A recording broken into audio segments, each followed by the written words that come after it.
Muito bem, fã de esportes, está começando o nosso Linha de Passe, dia do amigo, hein? Que coisa bonita, 20 de julho, a gente agradece a sua amizade. Você é mais que um fã de esportes, você é mais que um telespectador, você é um amigo dos canais ESPN e tem nos prestigiado e trazendo grandes resultados para nós, que é um grande resultado para você também, você faz parte disso. Muito obrigado, meu amigo fã de esportes. Começamos o Linha de Passe, aliás, a hashtag hoje é a Linha da Amizade. Olha que bacana, né? Hashtag Linha da Amizade para você participar conosco, discutir os principais assuntos, os clássicos. Tem clássico na Bahia também, tem Bavi, rapaz. E olha, e é um Bavi daqueles ali, se não porque... chama a sua atenção, você não falaria disso. Não, é verdade, é verdade. Se eu te perguntar quais foram os clássicos que tiveram no meio de semana, você lembra todos? Lembro todos. Então vamos lá. Comecemos por Palmeiras e Santos e Palmeiras. Continuemos por Vasco e Fluminense. E? Como? E? Também teve o clássico no Nordeste, Ceará Esporte, que você não ia falar. E? Corinthians e Botafogo, é sempre um clássico, evidentemente. Até não sei se você sabe. Peraí, vamos lá. Flamengo e São Paulo. Não, falando de clássico estadual. Clássico estadual ali. Clássico estadual? Ué, pera um pouquinho. Deixa eu pensar. É claro que teve. Qual? Quinta-feira. Qual que faltou? Cruzeiro e América, Júlio. Isso não é um clássico, tá vendo? Bavi é um clássico. Cruzeiro e América não é um clássico. O América deixou de ser clássico faz muito tempo. É mesmo? Claro que sim. Claro que sim. Não, você não vai me... Clássico em Minas é Galo e Cruzeiro. América tá fora. É como você dizer que Palmeiras e Portuguesa é clássico em São Paulo, não é mais. Falando América Portuguesa. O América é Série A, hein? Série A. Série A esse ano. Ano que vem já vai estar de novo na B, porque o América aí... Eu não seco. Atenção, torcida do América, Juca Kfouri está de volta ao programa, viu? Olha lá, hashtag Linha da Amizade. Tá fazendo inimigos no Dia dos Amigos. Mas são poucos, tão poucos que a média de público do América, se bem que eu não sei se mantiveram, porque eu até fiquei satisfeito em ver que o América diminuiu dramaticamente o preço dos seus ingressos no Horto e está conseguindo levar 6 mil, 7 mil torcedores, porque no ano retrasado, a média de público do América era 2.500 torcedores. E aí eu não quero time assim no Campeonato Brasileiro mesmo, não quero. E não me diga que isso é elitismo, porque elitismo é exatamente o time que tem 2.500 torcedores em média. Eu quero os que tem 50 mil, como o Flamengo fez contra o São Paulo no Maracanã, quarta-feira. Não vou estender essa discussão que não dá tempo, mas eu pensei umas coisas aqui. A gente pode discutir depois. Sim, podemos discutir. Começando o nosso programa, foi vingança sua. Que bacana. Vingança sua porque eu tinha minha atenção que você tinha esquecido do Bavi. Olha a hashtag Linha da Amizade. Muita pessoa amiga que é o Juca Kfouri. Muito amigo, você. Tá. O programa de hoje tem Juca Kfouri, de volta com tudo. Boa noite. Moreno, né? Moreno. Samara faz bem pra pele. Samara, uma beleza. Samara não é uma mulher, estamos falando de um local. Estamos falando de uma cidade. Cuiabá, Russa. Eduardo Tironi. Bem. Muito bem, tudo certo.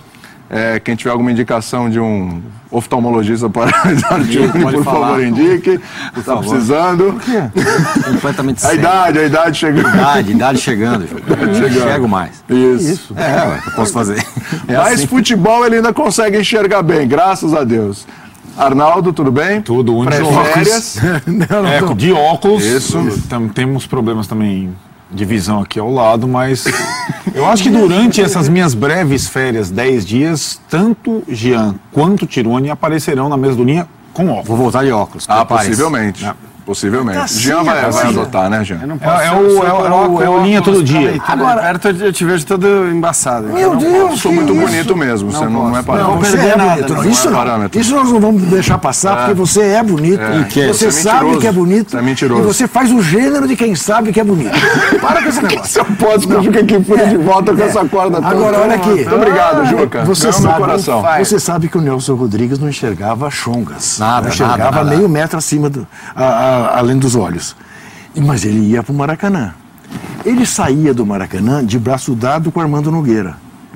E perguntava para o Armando: Armando, o que nós achamos do jogo?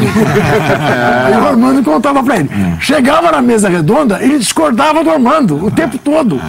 Ele discutia com o Armando dizia, mas eu que falei que vou jogar. Tem uma certa... Mais ou menos o Jean e o Arnaldo. Tem uma certa Acho que é mais conexão. ou menos isso, viu? Mais ou menos por aí. Entendeu? É isso. Fã de esportes, 2 enquetes para você. Na realidade são 4, mas lançarei 2 nesse momento, porque tem a ver com o assunto do primeiro bloco, que é o clássico Paulista, certo? E tem a ver também com o Clássico Carioca. Dá só uma olhada nessas duas enquetes para você participar conosco. É na nossa hashtag Linha da Amizade, se você preferir, no @linhaespn, que é o nosso perfil lá no Twitter. Quero saber o seguinte, qual time é mais favorito nos clássicos? Não é qual time é mais favorito num clássico e no outro, é qual é o mais favorito Entre os quatro. Dos quatro, tá? Então vamos lá.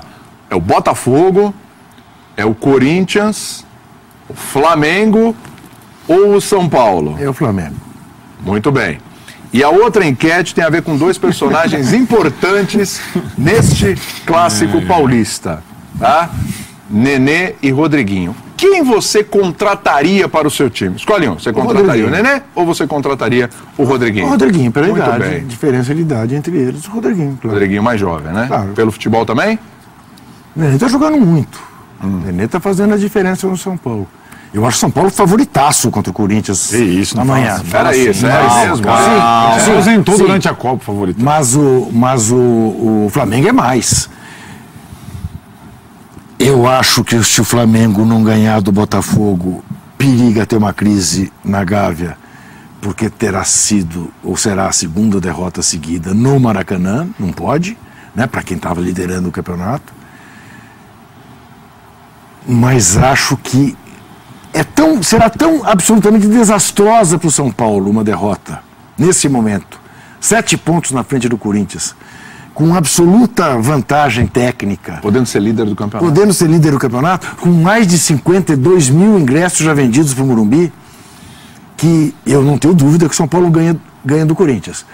Mas acho a diferença entre Flamengo e Botafogo ainda maior, porque tem todo um peso entre Corinthians e São Paulo, né, que acaba influenciando na hora do jogo. E o São Paulo vai ter desfalques importantes, por exemplo, o goleiro Sidão. Eu fiquei pasmo com vocês aqui quarta-feira, criticando o Sidão. Eu não estava, calma. Você não estava. Era mal. Eu também não.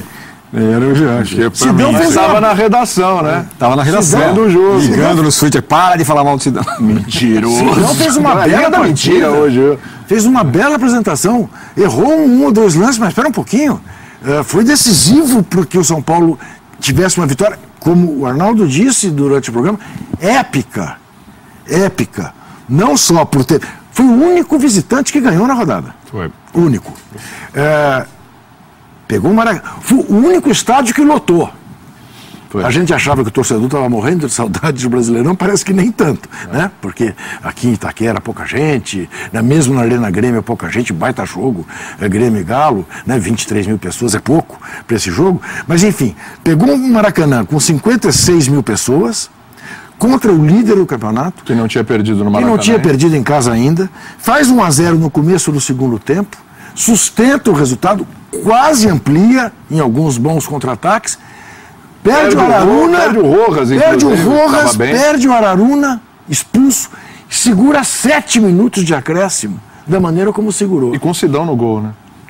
Ainda Sidão consegue foi superar parte, isso, né? Sidão foi parte desse resultado, eu acho, na minha opinião. Foi parte desse resultado. Então, acho que isso tudo faz com que o São Paulo vai ter problemas amanhã de ausências, né? Não joga o Sidão, joga o Jean, que ainda não ganhou a confiança da torcida. Né? Não vai ter o Jusilei, não é isso? Machucado. Não vai ter o Everton, que tem sido importantíssimo. Né? Mas também o Corinthians não vai ter o Ralf, não vai ter o Jadson, não vai ter um bando de gente também, que em tese seriam titulares do Corinthians. Então, eu acho que a diferença entre Corinthians e São Paulo, entre São Paulo e Corinthians, é grande, mas é menor do que a diferença entre Flamengo e Botafogo. Embora, contra o Corinthians, o Botafogo tenha me surpreendido pela qualidade de futebol que jogou. Não merecia perder o jogo como perdeu, em hipótese alguma, né? Se não é o Cássio, no mínimo empatava o jogo. Né? O Juca já traçou o perfil do jogo, já falou de personagens, a gente vai passar por tudo isso. Sim, a gente volta Muito a falar bom, disso. muito bom, muito bom.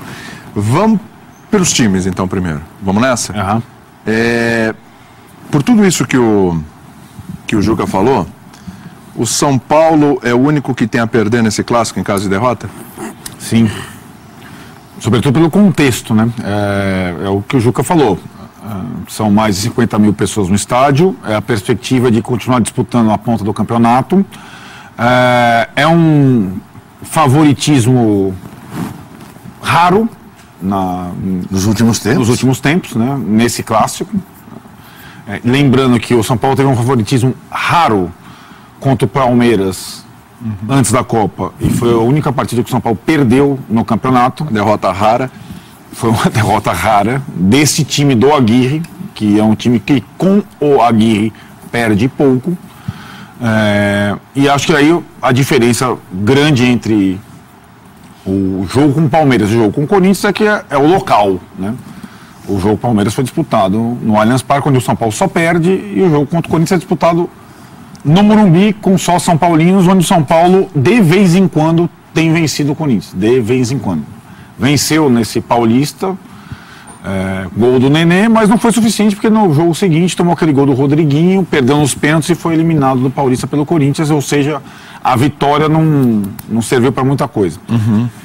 Eu acho que, assim, para comparação do momento dos dois times, eu vejo que o Corinthians, mesmo não tendo jogado bem contra o Botafogo, mesmo tendo vencido jogos amistosos, e são amistosos, o Corinthians, eu continuo entendendo, e depois de ver a partida oficial contra o Botafogo, que a parada para todos os 20 times da Série A foi melhor para o Corinthians. Se o Corinthians continuasse naquela toada de derrota ou empate, a ladeira abaixo e o treinador já iria cair e tal. Eu acho que o Corinthians conseguiu recuperar parte da confiança nos jogos contra Grêmio e Cruzeiro, amistosos, e uma vitória importante contra o Botafogo, mesmo sem ter jogado bem. Era uma vitória fundamental para o técnico, para a confiança do time, e acho que o Corinthians vai poder jogar de uma forma mais confortável, até por conta dessa pressão que o São Paulo tem, como você descreveu. É o time que tem a perder.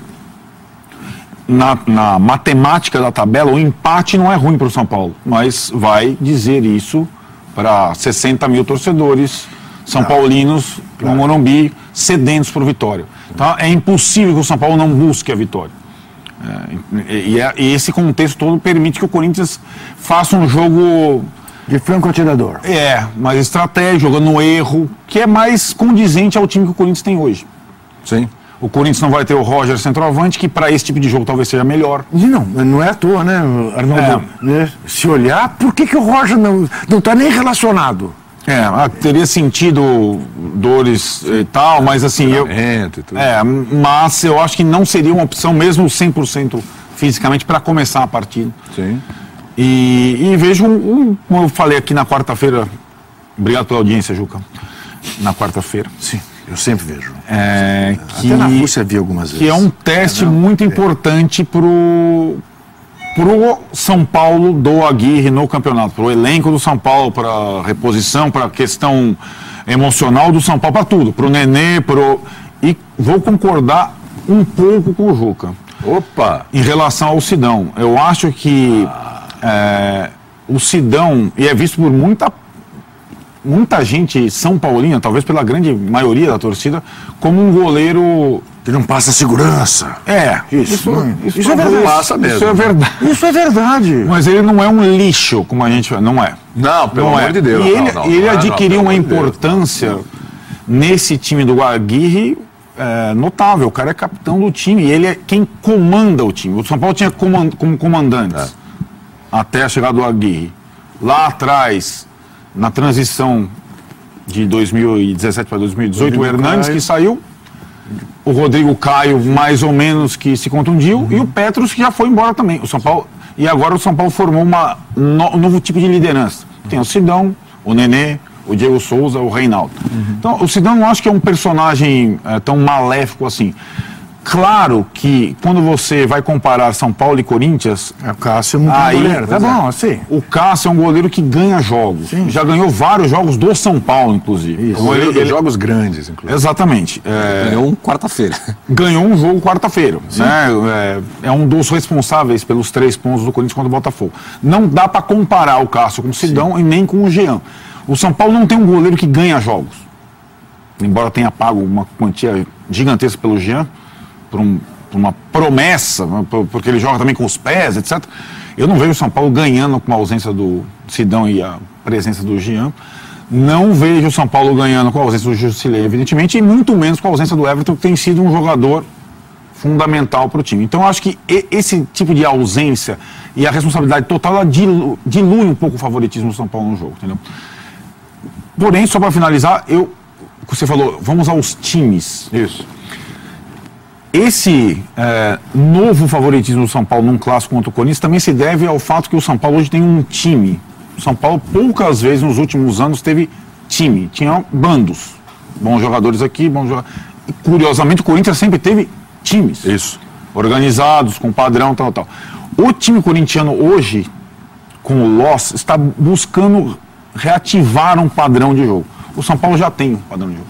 Então, o São Paulo, enquanto time, é, curiosamente, mais forte que o Corinthians. Eu não estou nem levando em consideração aos jogadores as individualidades decisivos, como o Cássio, como o Rodriguinho, por exemplo. Estou levando em consideração time. Se o São Paulo fizer coletivamente, como vem fazendo uma partida boa, ele tem boas chances de ganhar.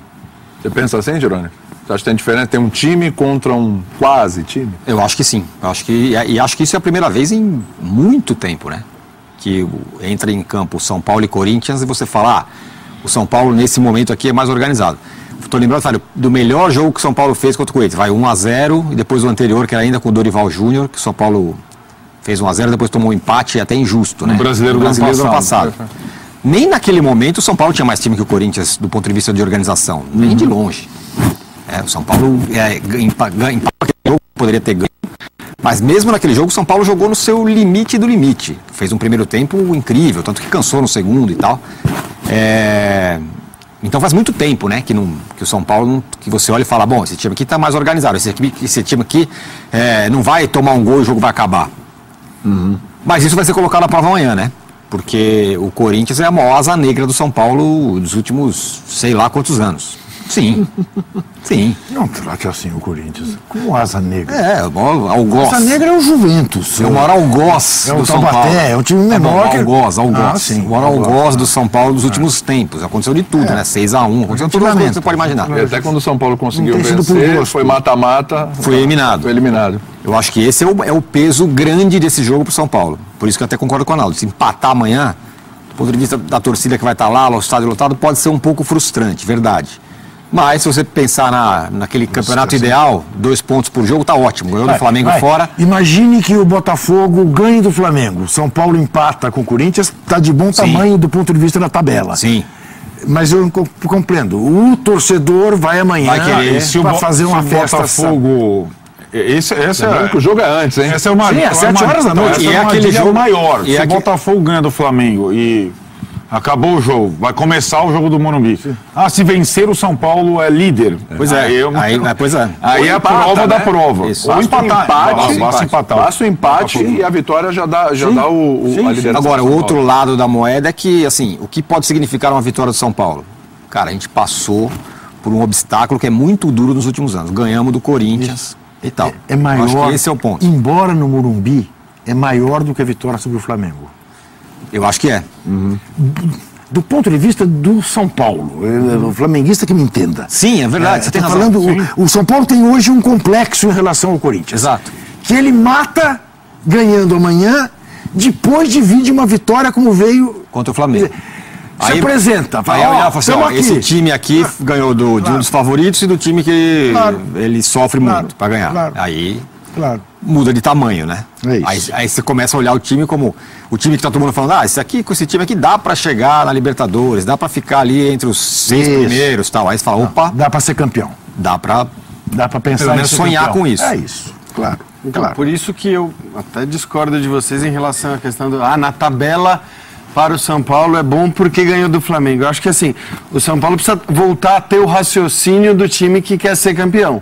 E quando você consegue uma vitória como a que o São Paulo conseguiu, na hora que volta de uma parada para a Copa do Mundo, pega o líder do Campeonato Brasileiro, com um elenco até mais forte do que o do São Paulo, vence esse jogo por 1-0, aí você tem no jogo seguinte, um Corinthians que é o arquirrival, um Corinthians que tem dado muita dificuldade para o São Paulo, mas um Corinthians que hoje a gente não consegue equiparar do ponto de vista técnico, O Arnaldo até falou, do ponto de vista de montagem de time, né? Desde a chegada do Loss, a coisa ainda está meio vaga ali no Corinthians, ainda não se firmou como um time absolutamente organizado e, em contrapartida, o Aguirre conseguiu fazer isso. Então você tem o aspecto do time, você tem o aspecto das individualidades, você tem o aspecto de que é um jogo com torcida única, com o Morumbi cheio, o São Paulo jogando em casa. Então acho que não pode ter o raciocínio de você minimizar a necessidade de uma vitória porque você conseguiu na rodada passada um resultado, podemos dizer, até improvável. Porque acho que era improvável mesmo. Então assim, você tem que pensar que assim, bom, beleza, aqueles 2 pontos a mais já vieram. Mas precisam vir outros pontos a mais para você brigar pelo título. E acho que assim, não tem nada hoje, nesse momento, olhando para o rendimento das equipes, para a qualidade dos times, que impeça o São Paulo de brigar pelo título brasileiro. Se você está brigando pelo título brasileiro e você vai pegar um time mais fraco, menos organizado, com a sua torcida, com o estádio cheio, você tem que querer ganhar. E aí eu acho até que, do ponto de vista da tabela, o São Paulo tem que vencer. Tem a questão histórica. Estou plenamente de acordo com a avaliação do Juca sobre os favoritismos, porque é óbvio que o Corinthians estar do outro lado, com o histórico recente, acaba realmente minimizando um pouco o favoritismo, mas ainda assim é um favoritismo do São Paulo e acho que nesse momento o São Paulo tem que entrar pensando única e exclusivamente na vitória. Tem um detalhe, Jean, mas assim, eu entendo o raciocínio, mas o campeonato brasileiro de pontos corridos, o Juca acabou de descrever. São Paulo foi o único time que venceu fora de casa na rodada. Nos jogos de quinta-feira, 5 jogos, só um time ganhou. Cruzeiro. Então, você contar com os 3 pontos no clássico não é também uma coisa trivial. Não é contar, mas é dizer, não achar que para a tabela um empate seria bom. Sim, mas para a tabela o empate acho que é ruim, não é nem sim, mas vamos lá, eu vou pegar um resultado que, na minha opinião, foi bom para o São Paulo nesse campeonato, que foi um empate em casa contra o Internacional. Eu vou explicar por quê. E eu acho que é o raciocínio do jogo seguinte. O São Paulo jogou antes do Internacional, jogou contra o Palmeiras nessa circunstância. Com favoritismo. Era líder do campeonato. Era jogando fora de casa. Era líder, né? Não era favoritismo, mas era a menor diferença. Isso. A mesma, mais ou menos essa situação.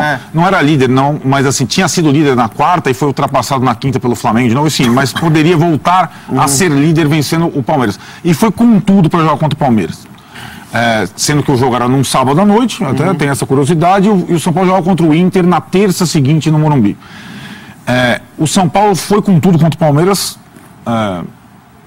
perdeu bem perdido, perdeu jogadores suspensos, jogadores machucados, perdeu a invencibilidade, E aí o jogo contra o Inter, em casa, você tem que ganhar esse jogo. O São Paulo não tinha condições de ganhar aquele jogo.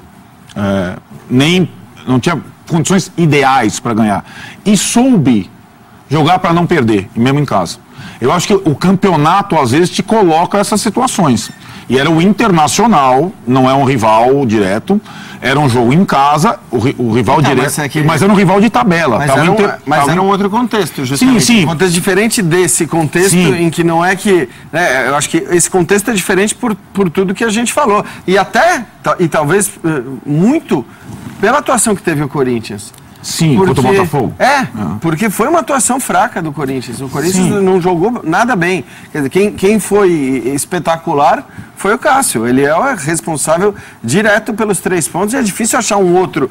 Tudo bem, o Rodriguinho. Mas assim, a atuação do Cássio foi determinante. Então, o futebol jogo, não estamos só falando dos resultados e da questão psicológica e de como os times estão montados. Acho que assim, o São Paulo nos últimos tempos esteve alheio às disputas de título. Sim. E isso, às vezes, acho que vai criando uma mentalidade que não é a mentalidade que deve imperar no São Paulo. Eu acho que nesse contexto, né, nesse contexto do jogo de amanhã, o São Paulo não quer dizer que vai ganhar, né? É o Corinthians, é o campeão brasileiro do outro lado. Aliás, é um time que mostra historicamente uma capacidade de superação nos momentos em que ninguém está dando mais nada pelo Corinthians, que é impressionante. Mas acho que assim, o contexto todo tem que levar o São Paulo a dizer: Claro, como você vai fazer, qual vai ser a estratégia, se você vai que nem louco ou não vai que nem louco, é outra história. Mas acho que olhando para o jogo, né, horas antes dele começar, tem que ser aquele jogo que o São Paulo vai dizer, vamos ganhar esse jogo. Quem manda aqui somos nós, né? Quem manda aqui somos nós, não tem conversa para vocês. Agora, estou de acordo com você. É claro que é um jogo que tem embutido esse perigo de um Corinthians franco-atirador, de um Corinthians que vai jogar para se defender, vai jogar por uma bola, e aí vamos ver o que acontece na hipótese de o Corinthians sair na frente, como é que o São Paulo se comportará. E aí eu acho que o Everton fará muita falta. Porque, o Everton é um peso... É um jogador que tem sido desafogo, né? Mas eu acho a diferença hoje tão grande, porque hoje quem não está pensando em título é o Corinthians. É claro que você poderá dizer, bom, o Corinthians está até enfarado de títulos, embora ninguém fique enfarado de títulos, veja o Real Madrid. Acho que não está pensando no brasileiro, né? No título brasileiro. Os outros, né? Sim, claro, sim, pensa, até porque mata-mata, a Croácia chegou na final do Mundial, né? Ninguém diria, nem na Croácia, né? Que ia chegar, chegou. Mas eu concordo, eu acho esse jogo é de uma importância psicológica absolutamente fundamental na vida do São Paulo. Para falar, o soberano está aqui, vocês se ponham nos seus lugares, vão voltar para Itaquera. Mas acho que por outro lado também o rabinho entre as pernas. É o melhor clássico local que o Corinthians podia enfrentar. Porque sabe como são os jogos, como têm sido os jogos entre São Paulo e Corinthians. Qualquer outro clássico que o Corinthians pega, tudo bem, o Santos está numa fase muito ruim. Mas se fosse contra o Palmeiras no Allianz, sai, Deus me livre. Acho que ia ser mais complicado. Já teve esse ano, não teve? Teve e ganharam, né? Quem ganharam? Corinthians. Quem ganharam? Foi! Eu senti falta de um companheiro na mesa. Foi. Pois é. Foi. Ganharam lá. Foi. Não, mas o que eu quero dizer é que... Agora eu lembrei disso, eu estava fora. A Copa do Mundo mudou muito a minha vida. Sei como é que é. Eu senti falta de um companheiro na mesa naquela segunda-feira depois. Cara, se não me engano, foi num domingo o jogo. Mentira, você sabe que eu não estava aqui. Eu não estava aqui. Sentiu falta dele mesmo. Eu senti falta de mim mesmo. Eu assisti esse jogo na televisão, quer dizer, no meu iPad em Firenze. Olha lá, para uma cidade italiana. Para poucos isso. Foi. Espetáculo. Eu lamentei eu não estar aqui na segunda-feira. Eu estava em férias, Nós não lamentamos não, foi muito bom. Foi? Não, você não estaria, não. Era o Paulo Andrade na segunda-feira. Ele ia adorar. Mas não estava também um companheiro. Não estava em férias também. Um companheiro que vive de férias. Segue por aí. Não, mas é isso. Eu acho que não que o Corinthians é o São Paulo, então a gente vai passar por cima, não é isso. Mas, diante desse histórico recente, enfrentar um clássico, o Corinthians no momento ainda se acertando, pegar um rival que nos últimos anos foi o rival que ele mais machucou, não é tão ruim. Acho que se pegar encarar o Palmeiras hoje, que está tentando se recuperar, está brigando, embora não tenha jogado bem ontem, acho que seria pior. Porque acho que assim, na mesma medida que a gente pode falar, o São Paulo já é mais organizado, tem mais time, vai jogar em casa, 50 mil pessoas, tarará. Do outro lado, é justamente o pior adversário possível para o São Paulo. E aí eu concordo com você no sentido de que o jogo contra o Flamengo, não é que a vitória contra o Flamengo será menor do que a vitória contra o Corinthians, se ela acontecer. Mas tem um contexto muito diferente. Claro. Muito diferente. Claro. Né? Você lembrou do jogo contra o Palmeiras, depois sequência com o Internacional? Esse jogo contra o Corinthians ele tem uma característica parecida. Primeiro, claro, porque é o clássico estadual e tudo, mas por causa da questão dos pendurados. Você falou, perdeu jogadores e tudo, depois fez falta contra o Internacional. Só lembrando, né? O Nenê foi suspenso contra o Palmeiras e não jogou contra o Internacional. E tá aí o Nenê pendurado de novo. Sim. Né? E a sequência é terrível, né? Ainda é Cruzeiro e Grêmio, né? Exatamente. Grêmio, depois Cruzeiro. Grêmio, depois, de novo, né? Era o Inter, agora o Grêmio. Fora. Os dois fora. Hudson. Tá, esses são 2 jogos para fazer 2 empates. Não, né? Esse é o melhor dos mundos. Não, sim. Não, é assim, 2 jogos. Por isso que aumenta, por isso tem que ganhar amanhã. A responsabilidade de ganhar. Pode empatar amanhã. Sim, então vamos lá. Só para fechar aqui, Hudson, Nenê, o Éder Militão. Esse é o último jogo do Militão, hein? Desculpa, ele está anunciando que é o último jogo? Arboleda falou pro Jornal Português a bola. Arboleda, Lisiero, Reinaldo, Jusilei tá fora, né? E ainda tem o Regis aí também na lista dos pendurados. Fala aí. Assim, é uma coisa... O que estava fora de previsão era a vitória do São Paulo no Maracanã. O que estava dentro do prognóstico era o São Paulo vai enfrentar a sua pior sequência no campeonato depois da Copa. Flamengo fora, Grêmio fora, Cruzeiro fora, só o Corinthians em casa. Já sabia com esse número aí de pendurados, que já estavam contra o Flamengo. Já deu 2 deles, o Sidão e o Everton. Eu acho que eu não consigo separar muito as coisas, por isso que eu falei, os pontos do Maracanã podem ser compensados ali. A minha impressão, eu falei isso antes da Copa, antes da parada da Copa. Se o São Paulo terminar essa sequência do jogo contra o Cruzeiro entre os 2 primeiros colocados, o São Paulo vai brigar pelo título. Agora, para terminar entre os 2 primeiros colocados, você tem que fazer coisa pra caramba com essa lista de pendurados todos aí. Não é bolinho, é uma sequência que outro time não teve e não vai ter pelas conjunturas da tabela. Não existe essa sequência. Ninguém joga, entre aspas, contra 4 grandes, 3 fora e a sua única em casa, o clássico. Calhou de ser assim. Compensação no segundo turno. Mas vai jogar vai jogar contra 4 grandes na sequência. Em Itaquera. Assim, a quantidade de torcedor que a gente ouve falando, se não tivesse perdido o ponto pro América. Não, sim, o que eu acho assim. Por isso que eu acho que aquele mantra dos jogadores jogo dos técnicos, jogo a jogo, olhar ponta a ponta.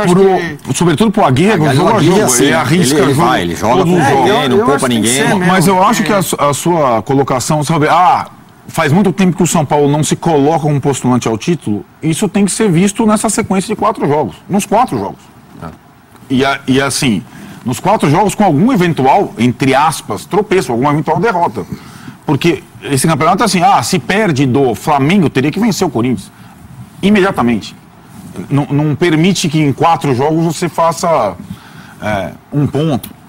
Porque assim, esse campeonato é assim. Então o São Paulo, ele tem acho que 4 provas. Ele passou na primeira prova, com nota 10, ganhado líder do campeonato no Maracanã, e tem mais 3.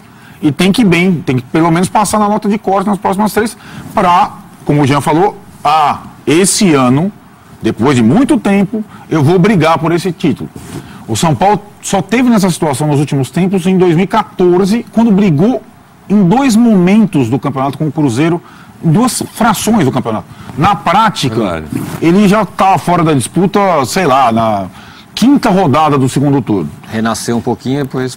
Terminou em segundo, mas sem disputar o título para valer. Faz muito tempo, então, que não acontece isso, entendeu? Então, eu acho que o São Paulo depende muito do desempenho nessa sequência, que é dificílimo. E seriam adversários diretos nessa briga, de segurar. Sim. Primeiro você se aproxima do Flamengo, ok, primeira missão cumprida. Colou no Flamengo. Briga pelo título. Aí tudo bem. Corinthians nesse momento não está brigando, mas é o clássico, tudo que a gente já falou aqui. Aí você tem 2 adversários que devem brigar pelo título, né? Devem estar ainda brigando pelo título e continuarão, embora tenham outras frentes, o Cruzeiro e o Grêmio. E aí na história das outras frentes que o São Paulo pode levar vantagem se sair bem desses confrontos. Porque depois o São Paulo, embora tenha a Sul-Americana, o São Paulo vai ter um calendário mais tranquilo. E esses times, Flamengo, que São Paulo já venceu, o Cruzeiro, que São Paulo vai jogar, e o Grêmio, que São Paulo vai jogar, eles têm 3 frentes. O próprio Corinthians, que o São Paulo vai jogar, também tem 3 frentes, embora não seja um adversário direto nesse momento, né? Mas é a questão do clássico e tudo. Então, fundamental pontuar, você está falando faz sentido, fundamental pontuar, chegar em cima, no final desses confrontos, para conseguir pensar em briga pelo título. Porque eu acho que isso até direciona o que o São Paulo vai fazer em relação à Sul-Americana depois do jogo com o Cruzeiro. Porque é isso. Todo time, né, joga essas próximas 3 rodadas no Brasileiro até o final de julho, só o Brasileiro. A partir de agosto, como você falou, quase todos têm 3 frentes, o São Paulo tem 2 frentes. Se o São Paulo estiver disputando o título brasileiro, ele pode encarar a Sul-Americana de uma forma. Se ele não estiver disputando, estiver caído muito, pode encarar a Sul-Americana de outra forma. Sim. Lembramos que até essa condição talvez inesperada, vice-liderança a 1 ponto do líder, o São Paulo só fala Sul-Americana, então todo mundo no São Paulo, Sul-Americano, precisamos ganhar um título, Não tinha essa perspectiva de ganhar o título da temporada e encerrar a fila via brasileiro até a vitória contra o Flamengo. Sim. Isso abriu, opa, será que dá? Essa é a questão. Já o Corinthians... Pode falar. Eu ia introduzir o Corinthians. Só para passar, a gente está falando tanto da sequência do São Paulo, né? Sequência do Corinthians, pedreira contra o São Paulo, depois tem o Cruzeiro em casa, é outra pedreira, embora seja em casa. Só que depois vai pegar times, vai enfrentar times que estão próximos dentro da zona do rebaixamento ou de campanha mediana. Você vai pegar o Vasco fora, o Atlético Paranaense em casa e a Chapecoense fora. É uma sequência boa para o Corinthians, né? Se ele passa pelo clássico de hoje, de amanhã, ou não se machuca, uma sequência boa para ele. Em contrapartida, se as coisas dão errado amanhã, vamos lembrar, amanhã tem um protesto da torcida do Corinthians de manhã no Parque São Jorge. Inclusive reclamando do uso do telão, né? Reclamando, entre outras coisas, do uso do telão. Então, não é que estamos falando do... O que é o uso do telão? O torcedor tem entre uma outras, lista de outras reivindicações, naming rights, jogadores que vão embora, não sei o que, contratações. A última da lista é melhor uso do telão da Arena Corinthians, que a torcida entende que tem sido subaproveitada. Tá na lista. Está na lista de Talvez reivindicações. seja a primeira coisa a ser resolvida, mas Isso aí é mais simples. Né? Então, assim, a gente é só pensar que vai ser um clima que já não vai estar bom, porque vai ter protesto de torcida lá. Diferentemente de outros tempos, o presidente do Corinthians hoje tem sido questionado pela própria torcida. Ainda bem, abriu os olhos, por todas essas questões. Então não é que está um ambiente absolutamente tranquilo. Claro que a vitória de quarta-feira deu uma aliviada na situação. Mas o Corinthians e até mesmo o Osmar Loz vivem ali ainda na corda bamba, né? É por isso que também esse clássico de amanhã, sei lá, o Corinthians consegue um empate, um bom empate ali, sem sofrer, seria um negócio legal para o Corinthians para dar uma arrefecida nesse clima, né? Não é crise, mas já é um clima de talvez o brasileiro não seja pra gente mesmo, né? Sim. O Juca já respondeu aqui a enquete com relação ao Nenê e o Rodriguinho. Sim. Né? E vocês? Vamos lá, Jean. Tivesse que contratar pro seu time, Nenê ou Rodriguinho? Eu estou até acompanhando aqui, vi uma tweetada do São Paulo meio estranho, então o Nenê, pelo que eu entendi aqui, se eu estiver errado, o Nenê passa a vestir a partir de amanhã a camisa 10 do São Paulo e não mais a 7. A 10 era do Cueva. Sim. Só para simbolizar o que ele significa hoje para o time. Faz sentido. Nenê ou Rodriguinho? Eu vou muito na linha do que disse o Juca. Se eu sou dirigente de um clube, até pela idade menor, o Rodriguinho. Mas acho que hoje o Nenê está jogando mais bola do que o Rodriguinho. Ele, tecnicamente, está entregando mais. Então, é o contrato por um ano, é o empréstimo por um ano. Isso, vamos o lá. Nenê. Empréstimo por um ano, eu contrato o Nenê. Se é para contratar e ter ali os direitos federativos para depois, eventualmente... 4 anos de contrato. Ou para ter, enfim, para por um longo período, porque eu acho que o Nenê também vai durar muito ainda, né? Tá chegando numa idade que, de fato, os jogadores em geral têm quedas mais bruscas, mas acho que hoje ele está jogando mais do que o Rodriguinho. Diferença Embora o Rodriguinho seja essencial para o Corinthians. A diferença é que, por exemplo, São Paulo sabe que terá Nenê. O Corinthians não sabe se terá Rodriguinho por muito tempo ainda. Né? O Nenê até é um jogador que ainda recebe ofertas de mercados menos, não na Europa mais, como já jogou, mas ele já se deu tão bem financeiramente fora do país que hoje está muito... A posição dele hoje no São Paulo é muito confortável, né? Ele virou uma referência do time, teve reajuste salarial também, então o São Paulo deve ter Nenê, né? Nesses próximos, até porque vendeu o concorrente, a posição do Nenê, que era o Cueva. Sim. E acho que surpreende o desempenho dele no São Paulo. A gente viu bons momentos dele no Vasco, vários, viu oscilações, mas o São Paulo, nas rodadas todas do Campeonato Brasileiro, ele teve desempenho relevante. Não foi nem tão bem contra o Flamengo, outros jogadores jogaram mais, mas sobretudo nas partidas em casa e pelo que o futebol é hoje, né? Futebol hoje muito, bola parada, chute de média distância e um pouco de... Cabecinha. Ou muito cabeça. Sim. E ele tem as 3 coisas. Então, meio com 37, 38, quem tem essas 3 coisas sobressai no futebol, sobretudo brasileiro hoje. E ele é um cara que se cuida e tudo mais. Então, eu acho que ele talvez seja, nesse campeonato, como disse o Jean, um jogador mais decisivo que o Rodriguinho. E mais importante para o time dele que o Rodriguinho. Por incrível que pareça. Você acha mesmo? Acho. Eu acho. O Rodriguinho é muito importante pro Corinthians. Eu também acho, mas eu acho que ele é mais você difícil. tem outras alternativas. Se você olhar o time, quem tem mais outro? O Corinthians tem mais alternativas. Eu não acho. Tem o Jadson, tem outro meia. No São Paulo não tem mais. Mas quem está segurando muito o piano ali é o Rodriguinho. Sim, mas eu acho que no elenco do Corinthians você tem outras opções. Tem o Matheus Vital, tem outros jogadores de armação. Certo, Outros mas do ponto de vista de resolver questões, eu acho que o São Paulo tem outros caras que podem. Outros jogadores decisivos, mas eu acho o Corinthians tem menos, sobretudo esse Corinthians. Não?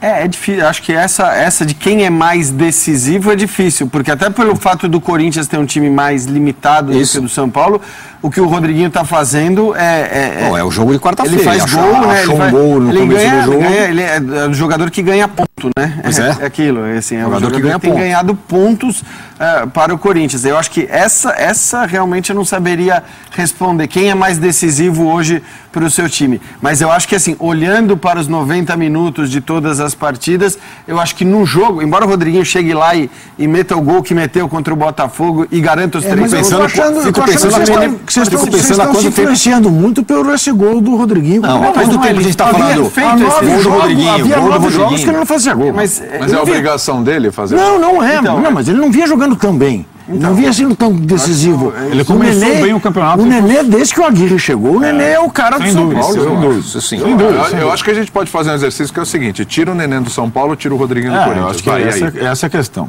Eu acho que o Corinthians sofre sem Rodrigo. Sofre, claro que sofre. Não, os dois sofrem. Mas quem você coloca no lugar do tirando o Fagner. A resposta não, Pois é, até por quem vai isso. saber sofrer, Tironi? O Corinthians sabe sofrer Quem vai mais. saber sofrer mais? Eu acabei de relatar o jogo em que o São Paulo não teve o Nenê jogando em seus domínios. Contra São o Paulo contra o Inter. Contra o Tem Inter. os meninos, Lucas Fernandes, Shaila. A diferença é abissal. Não tem substituto. Sobretudo quando joga em casa, tendo que propor o jogo. Não existe substituto. Tinha o Cueva, que não era frequente, ficou no banco alguns poucos jogos, entrou em alguns poucos jogos, agora não tem mais o Cueva, que é do nível do Onde Nenê. foi o Cueva, que mal lhe pergunte? O Cueva foi para o Krasnodar. Isso. Da Turquia. Porque Não, Não, na Rússia. Da Rússia. da Rússia. Lá da Rússia. É, Estive lá. exatamente. Exatamente. Deve ter visto o Que Cueva por sorte lá, deu São inclusive. Paulo, hein? Não acho. Não? Eu também não. Excelente jogador. Eu Aliás, a última vez que o São Paulo ganhou foi bem ele jogou vencido no uns 4 a Corinthians, 0. foi com o Isso. Cueva botando. Você sabe que eu defendi o Cueva a minha vida inteira. Sim, mas eu sei disso. Mas eu no final estava já. Eu acho que Enfadado. O Cueva é o Valdívia do São Paulo. Só para fechar, aqui, ó. O Nenê. Quem é a peça de reposição do Nenê?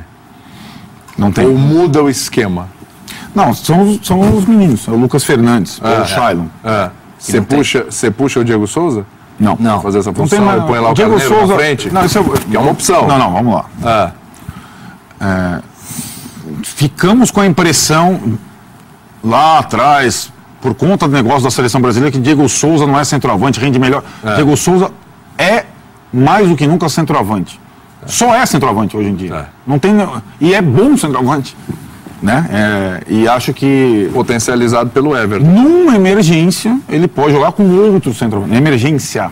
Ele não é jogador mais de criação ou de não é. dinâmica que não esquece. Tira o Rodriguinho, quem entra? No Corinthians? O Jadson. Jadson. Que ele tá machucado, né? Não, pode até jogar. O Corinthians pode jogar. Não tá relacionado. Tá. O Corinthians pode. Então mudou. O Corinthians pode jogar sem centroavante. Leve. Eu jogaria sem centroavante amanhã. Essa o que pode acontecer. Essa é uma questão importante. Eu jogaria Você, sem você prefere jogar sem centroavante pela característica do adversário ou porque o Roger não te agrada definitivamente? Eu acho que eu sou francamente a favor de olhar para cada jogo e escalar o time de acordo com cada jogo. Então amanhã, independentemente de o Corinthians estar com um centroavante ou não, é claro que se o Jô continuasse no Corinthians, você não abriria a mão do Jô no jogo contra o São Paulo, né? Mas diante dos centroavantes que o Corinthians tem e das opções, agora eu estou surpreso porque eu vi a relação dos 22 jogadores e o Jadson não estava. Tá, quem não tá, só o Roger, e existe a possibilidade ou de o Roger ser substituído por um centroavante, o Jonatas, ou ser substituído por um jogador de meio, o Corinthians jogar como já jogou algumas vezes nessa temporada. Você que está inclusive, relacionado, o menino que veio do Fluminense, o Douglas. Bom volante. Bom volante. Bom volante. Mas eu amanhã... Jadson relacionado, sim. Sim, eu amanhã acho que ele vai jogaria, jogar. Eu acho que ele vai jogaria com o Jadson e o Rodriguinho. Eu também acho. Sem dúvida nenhuma. Tá. Tentar segurar a bola, tentar segurar o ímpeto do São Paulo, Acho até entendeu? que é isso que vai Irritar acontecer. o São Paulo, né? Ficar trocando bola ali atrás, como o Corinthians faz, bola de lado, bola de lado, bola de lado. Eles têm essa habilidade. Jadson De gosta repente, de jogar contra o né? São Paulo, normalmente. O Jadson é uma asa negra do São Paulo. Gosta de jogar contra o São Paulo, Tem faz gol, joga bem. Necessidade de revanche, né? Pelos maus tratos quando o Ganso esteve lá. Isso tudo faz um clássico. Sim. Né? Agora, se Eu entra... jogaria sem centroavante. O Roger tem a posição ameaçada pelo Jonatas ou por um esquema que possa ser desenvolvido aí na sequência do campeonato? Claro, eu acho que qualquer jogador que não está rendendo, na hora que você coloca um substituto e esse substituto rende, ainda mais se rende num jogo como esse, né, de um nível de dificuldade alta, com uma outra formação tática, já vai ter muita gente dizendo, olha lá, tem que ser assim, não dá para jogar com você. Aí não vai ser. São duas questões aí, né? Uma questão do desempenho técnico do substituto versus o desempenho técnico do titular, que não vem sendo bom de fato, e depois a mudança tática, né? A mudança para o time lá que o Carille tinha encontrado, né? No 4-2-4, sem centroavante, que foi de fato um daqueles momentos que eu citei no começo do programa, em que o Corinthians conseguiu se superar e desfazer um momento negativo que ele vivia. Foi justamente quando o Carille tentou essa formação sem centroavante, com 4 meias ofensivos ali, e com a chegada até do Rodriguinho pisando mais na área e finalizando mais, enfim. Foi um dos momentos em que o Corinthians cresceu. Eu não duvido nada que essa seja a formação contra o São Paulo. Também acho que é a formação que faria mais sentido, e para mim é evidente que num jogo como esse, se o Corinthians vai bem, se consegue um bom resultado, é muito provável até que o Roger passe a ocupar um lugar no banco. Sidão não está ameaçado. Acho que depende de amanhã. É mesmo? Sim, depende de amanhã no seguinte sentido. É. Se o Jean faz uma incrível partida, eu acho que pode colocar em dúvida, apesar da liderança que exerce o Sidão. Sim. Porque tem uma... O grupo ama o Sidão. Sem dúvida. Quer dizer, essa é a sensibilidade que o treinador tem que ter, né? O quanto que o grupo ali Tironi, dentro... não há a menor hipótese do Jean fazer uma grande partida. O Corinthians... Porque o Corinthians não vai se ele chutar pega- mais se que ele 3 pega um vezes. pênalti, Não, bom. Não. Aí, mas pegou um pênalti. Se ele faz um gol de falta. Se ele faz um gol de falta... Não, ele não vai nem bater falta, você sabe que não vai. Ó. Não vai, ué, o Tem o Aguirre. René lá, né? O Aguirre não tem dito isso com acho que vai clareza. bater mesmo. Eu quero, Não, é quero que o tem- goleiro. é um grande batedor. Sim, sim. Isso. O que eu falo sei. assim, que primeiro, O risco que o Jean corre é querer fazer mais do que e ele... tomar um frango no chute de meia distância do Jadson. Aham. Esse é o risco. Que ele trate de fazer um jogo normal, Sim. para de bom tamanho, eu acho. Eu acho, mas assim, se, por exemplo, ele fizer uma grande partida, sei lá, aconteceu alguma coisa fora do normal, o cara pega um pênalti, não sei o quê, acho que não pelo grupo Nunca marca lá um pênalti pro Corinthians. Olha, no Morumbi, algumas Me vezes, dê, né? me dê, me dê. Me lembre. Me lembra até do o Rogério bateu e o Cássio pegou. Mas acho que era disputa por pênalti, né? Não, teve uma que foi bola correndo. bola corrida, correndo. Várias vezes. Né? Porque eu acho que fora do ambiente do São Paulo, em parte da torcida tem isso. Ah, nosso time é bom, mas falta um goleiro. Não, esse goleiro não dá confiança. Eu acho que tem algum tipo de pressão, não que isso possa influenciar, mas tem. Mas não é uma impressão equivocada, acho, do torcedor. Eu entendo que o Juca tem achado... Eu não estava na mesa de quarta também, para deixar claro. As críticas exageradas... Vai sentir sua falta. Para o que Você foi... tem participado pouco. Não é verdade, tenho participado bastante. Você vive de férias. Eu acho assim, ele, independentemente da partida de quarta e das críticas terem sido justas ou não, especificamente para quarta-feira, eu também não considero o Sidão um goleiro plenamente confiável. Para mim, goleiro confiável é aquele goleiro que falha muito pouco, não falha quase nunca, né? Pega todas as bolas defensáveis E aí, algumas indefensáveis. E aí algumas indefensáveis. E a quantidade de indefensáveis que faz a graduação do grande goleiro. Eu não sei nem se o Sidão tá nesse hall de grandes goleiros. Não é. Então, Mas acho que o São Paulo não tem, né? Nenhum dos dois, né? Mas aí em cima disso, só o que o Tironi está falando é, como ele é visto dessa maneira, e acho que ele é visto dessa maneira com justiça, não acho que seja uma grande injustiça olhar para o Sidão dessa maneira. Não é goleiro. Se entra um outro goleiro, né, independentemente deste outro goleiro ter ou não a capacidade para ser um grande goleiro, mas se entra um outro e faz uma partida em altíssimo nível, concordo com o Juca que é difícil ele ser exigido a ponto de fazer uma partida em altíssimo nível, mas se faz, não me parece que seja uma coisa absolutamente indiscutível. Em tese, eu diria para você que o Jean tem mais potencial para vir a ser o goleiro titular do São Paulo do que o Sidão. Até porque é mais jovem. Também. Mais jovem, baita investimento, jogava muito bem na Bahia. Né? Quer dizer, não é um cara que inventaram. Ele apenas ainda não se adaptou, eventualmente, ao São Paulo, como se sentia em casa na Bahia. Agora, o que eu quero pontuar é o seguinte, uma coisa é discutir se o Sidão é goleiro para o São Paulo. Outra coisa é discutir a atuação do Sidão quarta-feira no Maracanã. Isso eu estou de acordo com você. Bom, só isso eu quero... Mas ele ficou, quarta-feira ele ficou perto de falhar, não falhou. Mas também eu acho que pegou duas bolas, isso é Sidão. Mas o Sidão é isso aí. Ele sempre flerta. 2 milagres, uma falha. Eu acho assim, guardando a proporção, sei que sempre que falo isso sou atacado. Você vai entrar de férias. Posso falar tranquilamente. Fica tranquilo. De novo? O Sidão, difícil. O Sidão é daqueles goleiros que tem um momento, né, já numa fase, assim como o Jailson teve no Palmeiras. Agora, assim, quem é mais goleiro, o Jailson ou o Everton? É o Everton. Então. Ele é mais goleiro, entendeu? É mais goleiro, foi contratado para tal. Sim, então, mas não é mais ou menos a trajetória. Sim. O Jean é mais goleiro, foi contratado para ser o goleiro. Vai jogar uma diferença, eu sei a diferença, o Jailson passava confiança ao palmeirense. Isso, então. É uma ele ganhou a posição do Fernando Praz, que era um ídolo. Agora, o Palmeiras contratou um goleiro pensando em colocar esse goleiro como titular. Mas a diferença é que o Jailson teve um ano impecável. Espetacular. O ano todo, sem falhas. Tudo isso que vocês estão falando assim, vai ao encontro do que eu disse. O jogo de amanhã, se o Jean faz uma partidaça, não acho que, volta pro banco aí, porque o goleiro é o Sidão, só pelo fato dele ser querido pelo elenco. É o que me parece, né? Se você for olhar friamente. Parte da torcida tem desconfiança com o Sidão. Todo mundo acha que ele não é um super goleiro, embora seja líder e pra lá. Então, não acho nada fora do normal. Se o Jean fizer um grande jogo amanhã, que ele possa brigar por essa posição. Porque por enquanto não tem briga. Não. O goleiro é o Sidão, o capitão é o Sidão, não se discute isso ainda. Sim. Vamos ver quem é o goleiro do Bola de Prata? Vamos nessa? Deve ser o Cássio, se não for. Será? A rodada foi, mano. Sidão. Roda aí, garoto. Sidão?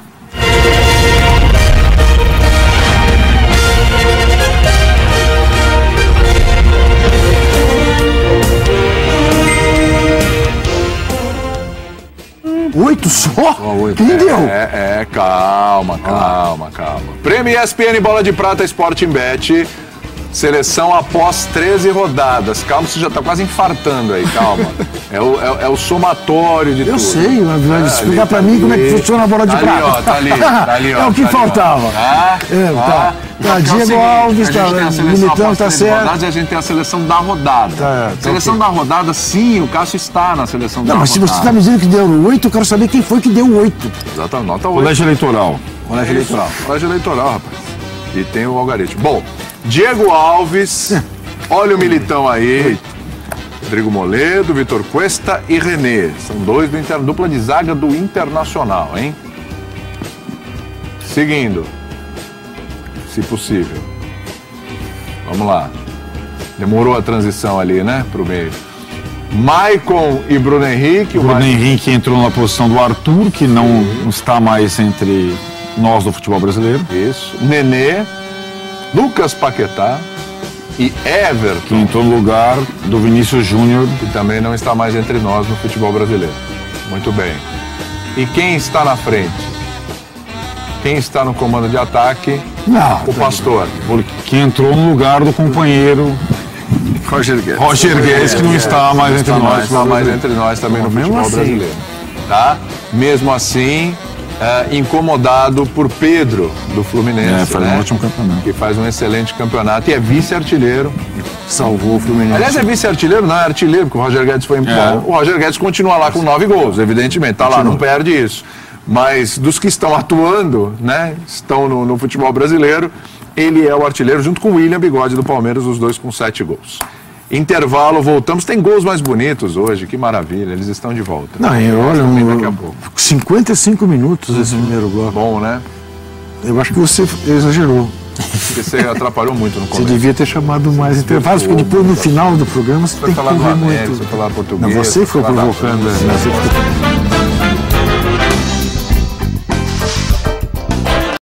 Mesmo Foi contra o São Paulo, derrota, foi contra o Palmeiras. Olha, eu estava votando, Não, foi contra o votando Corinthians, no Christian, embora preocupado, chateado porque o gol nasce fruto de uma falha rara do Dedé. Mas eu não lembrava que o Corinthians tinha feito um gol tão bonito. Vou votar dessa vez no Rodriguinho. Dessa vez só. Isso. Rodriguinho faz gols feios, né? É, sempre. Tirone. Robinho, peito. Robinho, peito. Tá querendo... Cruzeiro é forte, né? Rodriguinho. Rodriguinho. Sua homenagem, vou votar no Christian. Deixa eu ver aqui como é que está a nossa votação do gol mais bonito. O gol mais bonito você tem que ir no site. Se você fosse votar no gol do Gabigol. Nossa, tá difícil. Deixa eu falar, Gabriel Barbosa. Gabriel Barbosa, por e olha favor, lá. tá? 53% o gol do Rodriguinho vai vencendo. É no Twitter mesmo, tá? Estão me passando aqui, pode votar no Twitter, assim já facilita, é um caminho só para tudo. Vamos com mais uma enquete para abrir esse bloco. Gabriel Barbosa. Vamos nessa. Quem precisa mais de reforços? Olha só a pergunta, que times estão envolvidos.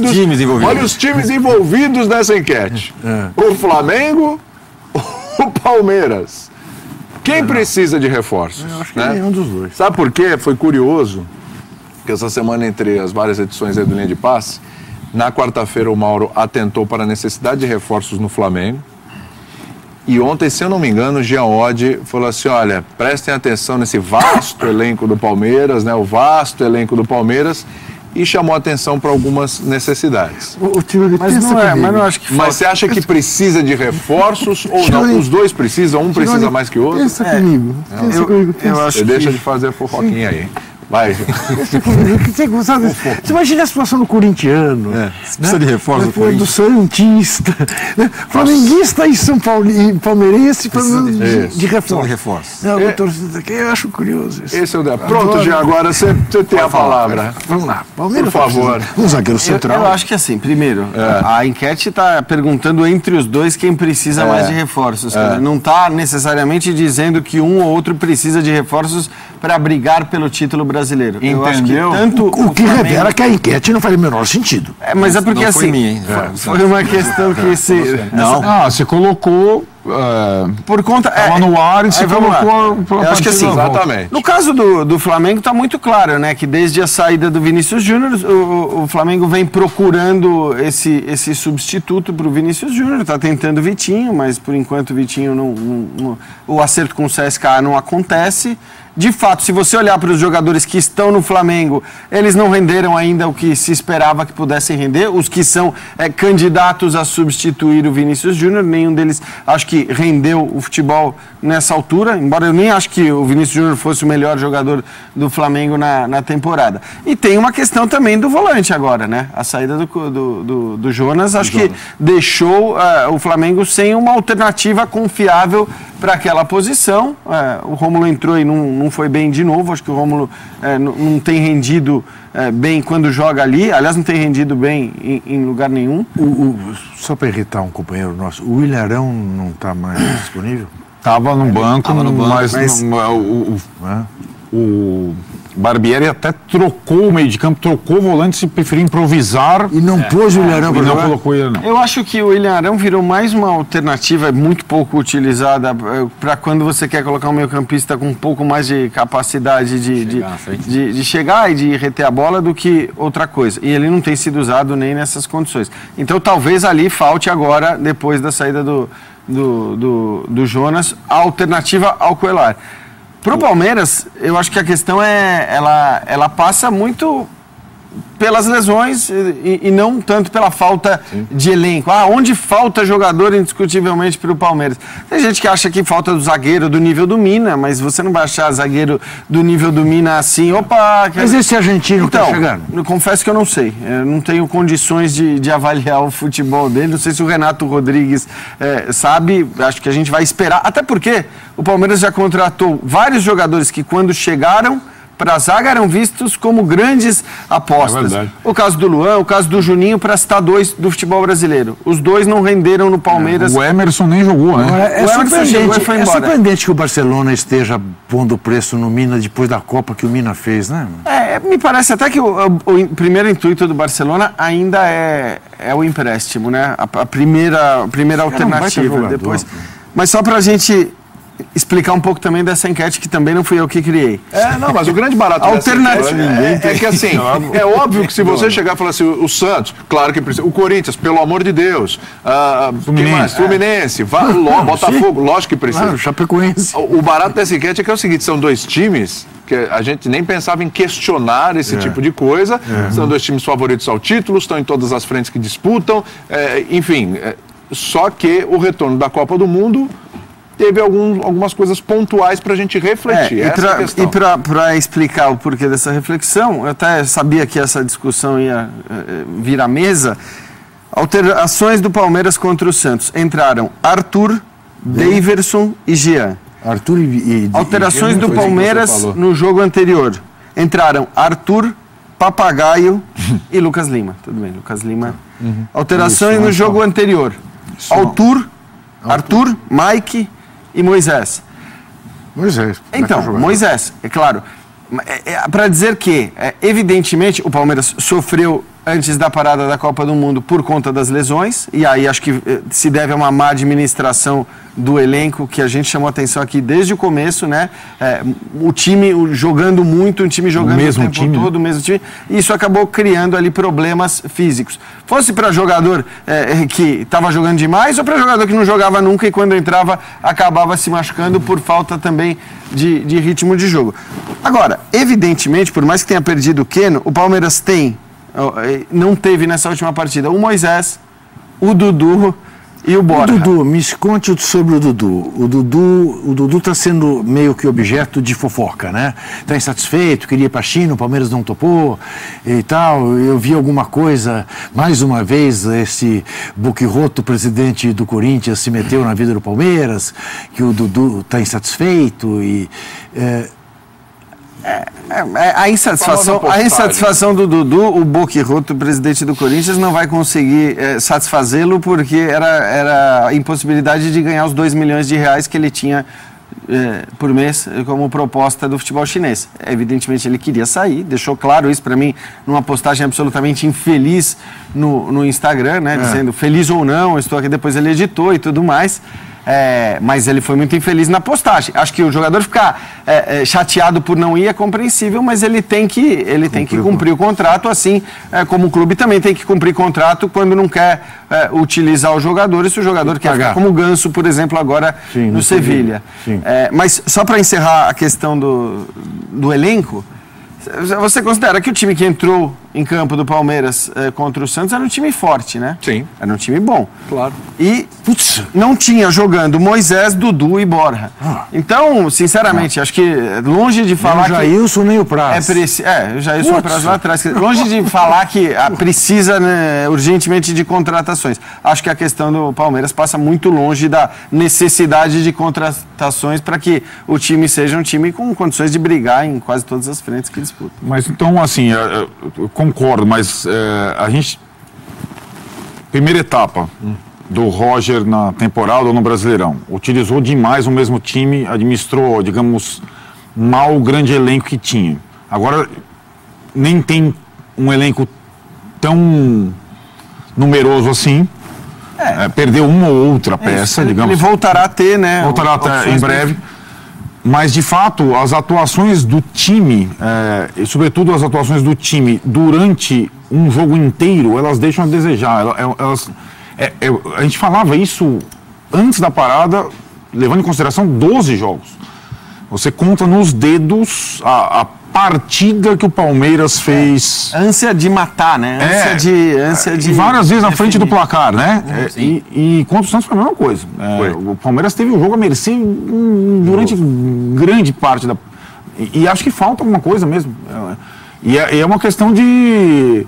Não é uma questão simplesmente tática ou de estratégia, é uma questão de volúpia mesmo, de se colocar. A gente tá falando, claro que a gente não tem nenhum time inquestionável no Brasil. O Flamengo era líder folgado, agora é líder com 1 ponto, está sendo cornetado, estamos falando aqui. Agora, o Palmeiras surpreende porque a gente espera de uma hora para outra essa virada de chave, que o time se imponha. E ele não, até agora não se impôs. E a gente, se você pega, jogar um clássico com o Santos no Pacaembu com torcida única, não é um cenário para você sair.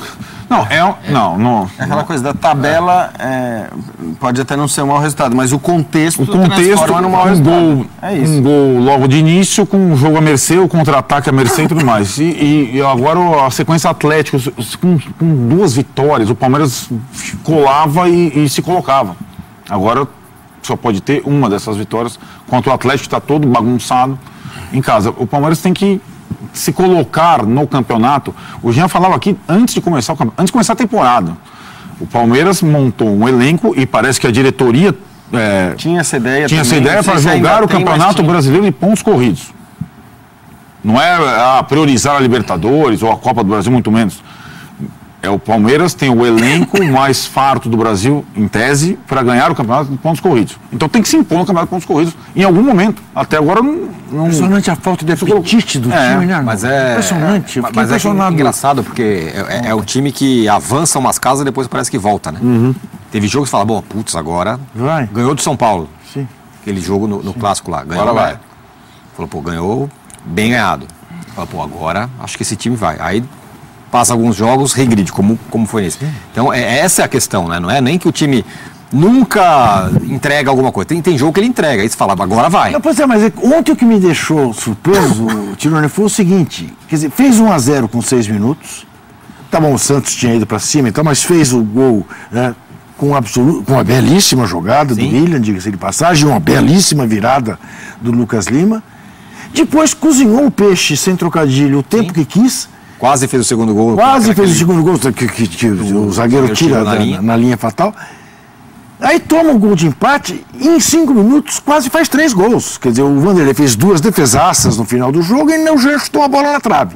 Aí você fala, mas por que quando estava ganhando de 1-0, o Santos Grog não foi para lá e liquidou o jogo? Acabou, exatamente. Isso é que me deixa surpreso. Quer dizer, é um time que me parece que não tem vontade. É um time lutador de boxe que é muito técnico, mas que não tem punch, pegada, não pega. Ele vai, bate e não derruba nunca. O Tironi falava da irregularidade no campeonato. Eu acho que a irregularidade do Palmeiras mais grave não é nem a irregularidade do campeonato. É dentro do jogo. É dentro do jogo. No próprio jogo. Porque todo jogo é assim. E acho até que antes da parada para a Copa, de alguma maneira você conseguia até entender a postura do time de retrair e dar campo ao adversário. Por quê? Porque você tinha o Keno de um lado, o Dudu do outro. Então você fala, tudo bem, eu vou dar, vem. Deixa eles vem que eu faço no contra-ataque. Que no contra-ataque a gente mata o jogo. E aí eles não conseguiam matar o jogo, embora criassem até as oportunidades para tal. Ontem foi um desenho diferente do que aconteceu. Porque ontem, ao contrário do que acontecia nas outras partidas do Palmeiras, em que o time não conseguia ficar com a bola, não conseguia... Ficou até demais. Ficou com o Scarpa, com o Lucas Lima e com o Johan, com aquela linha de meio. Eu posso estar fazendo uma avaliação equivocada, mas me deu a sensação assim que o Felipe Melo fez um primeiro tempo brilhante de distribuição, comandando o time do Palmeiras. O segundo desapareceu um pouco e errou. Perdeu algumas bolas até perigosas. Mas eu achei assim, desse ponto de vista, o jogo na mão do Palmeiras. Agora vai lá e liquida. Então, o que muito se falava do time de antes da parada da Copa era que o time não conseguia parar um pouco o jogo também e trocar passes e ficar com a posse de bola. Sim. Não foi o que aconteceu ontem. Ontem o time ficou com a posse de bola, mas seja por incompetência nos contra-ataques como antes da parada da Copa, seja por falta de apetite de resolver e matar a parada e preferir ficar trocando passes no meio-campo como aconteceu ontem, o Palmeiras tem perdido oportunidades realmente de matar os seus jogos e vem sempre tomando gols que estão tirando pontos importantíssimos. Poderia estar na liderança. Se você olhar a diferença para o Flamengo, é uma diferença grande. Em 13 rodadas é enorme. Para um time como o Flamengo, com o elenco que tem, é uma situação complicada. E é só isso, né, Jean? Você pensar, um time com investimento do Palmeiras nesse momento está em 7º lugar, não são apenas 7 pontos. 7º lugar. Tem 6 times na frente dele. Peraí. Tá precisando de uma coça. Por falar do líder e precisar de uma coça, o Flamengo já está pressionado a vencer o Botafogo? Sim, senhor. Sem dúvida. O jogo de quarta-feira foi uma bela ducha de água fria, né? 56 era o jogo do líder, o Maracanã lotado. Volta da Copa. Outro time que se mostrou forte, é verdade, mas era a volta da Copa. Fala assim, bom, agora esse time tá mais preparado ainda, embora tenha perdido o Vinícius Júnior. E não foi assim, né? Perde o jogo, e aí é engraçado, né? Um jogo desse que você perde para um técnico que ainda não é um cara com costas largas, já esse cara não vai perder de novo. Se perder de novo, nós vamos pressionar. Não sei o que, já coloca em dúvida até o trabalho dele, que nas últimas rodadas pré-Copa estava sendo muito bom, tanto que era líder, né? Acho que fica pressionado sim. E esse é um drama que o Flamengo vai viver esse campeonato inteiro, repito, porque passou da época do cheirinho, passou não sei quando que era para ganhar e não ganhou. É o ano para ganhar. É o ano para a diretoria, para essa diretoria do Flamengo ganhar um título muito relevante. Para fazer o sucessor, né? Para fazer o sucessor. Para fazer o sucessor. Quer dizer, até pode, politicamente, até possível que faça, mas é muito importante. Então, e a pressão é muito grande. Toda a contribuição que a torcida do Flamengo poderia ter dado de paciência, de reconstrução e tudo mais, ela já deu. Agora ela quer receber. Então qualquer tropeço coloca o time de novo meio fora do trilho. Tem que ganhar amanhã. É um clássico. Tem que ganhar nesse fim de semana contra o Botafogo. Amanhã, 7 horas da noite. É um clássico fundamental. É aquele jogo que... Até porque, do âmbito local, o torcedor do Flamengo e o próprio Flamengo se vê já numa distância grande dos outros, né? Pelas circunstâncias dos outros. Então, o Flamengo olha em âmbito nacional, diferentemente do clássico de São Paulo, que ele é muito importante, muito relevante ainda para os dois times e tal, pelas circunstâncias, são times um pouco menos desequilibrados. No Rio é muito diferente. No Rio, fracasso do Flamengo diante dos outros, diante da circunstância de cada um, do momento de cada um, é um negócio que pesa muito, né? Então, mas aí talvez a cobrança possa, se o resultado não vier, vir a ser mais justa. Agora, essa loucura do futebol brasileiro de já virar uma pressão absurda, eu entendo o contexto dos anos e tudo mais. Agora, vamos olhar para o que foi o jogo na quarta-feira, o que foi Flamengo e São Paulo. É um jogo como o do Brasil com a Bélgica, no sentido de que qualquer resultado teria sido um resultado aceitável. A gente não está falando de um jogo em que o Flamengo perdeu por 1-0, o Diego Alves fechou o gol, pegou 40 bolas e o Sidão não trabalhou. Não foi isso. De pleno acordo. Não foi isso. Poderia muito bem ter sido empate, poderia ter sido vitória do Flamengo. Mas é que tem jogo e jogo, né? Não, eu sei, mas o que eu estou dizendo é que assim, a pressão ela não pode se dar... Eu entendo o peso do resultado. Eu discordo da comparação com o Brasil e Bélgica, porque eu acho que o Brasil foi muito melhor que a Bélgica. Não, mas... Melhor. Depois do segundo tempo. Mas sim, mas depois do que o Courtois jogou, foi uma grandeza. Tudo bem, mas dá 2-0 na sacola. E o primeiro tempo poderia, enfim, mas... 2-0, com gol contra. O Juca vai pra lá, não senta nessa mesa durante a Copa, quando ele volta, muito tempo, não sei o quê. Fala, já. Mas assim, só pra... Eu entendo o baque do resultado, a ducha de água fria, a tristeza, a decepção do torcedor, mas...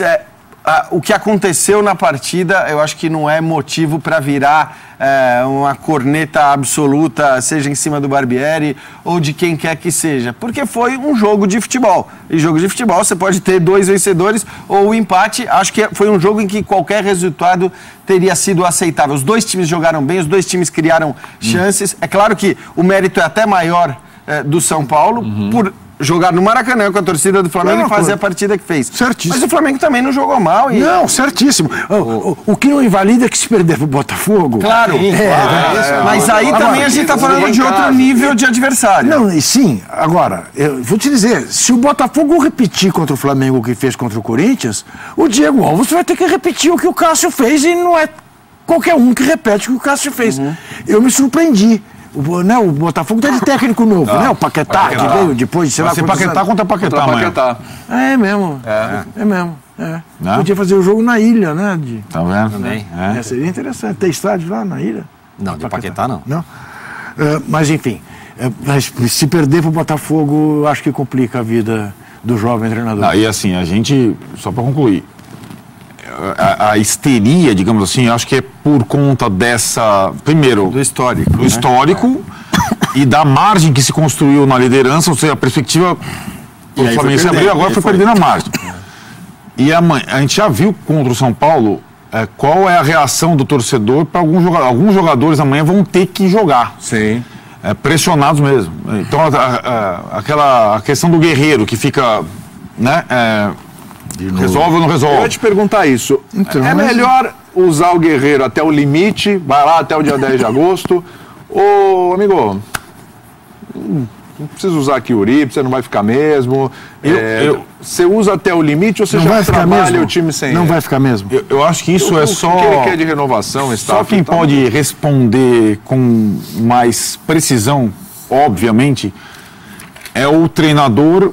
E nós estamos falando de um treinador iniciante. O Barbieri não é só a pressão da nação rubro-negra. As escolhas dele são difíceis, já foram. E ele acertou em várias, convenhamos, hein? Sim. A Viseu, o que adianta o Viseu? O Viseu deu quantos pontos pro Flamengo? 6? 7? Não era. Não, porque manda o cara embora. Né? Manda esse cara embora. Não manda não. Ele bancou.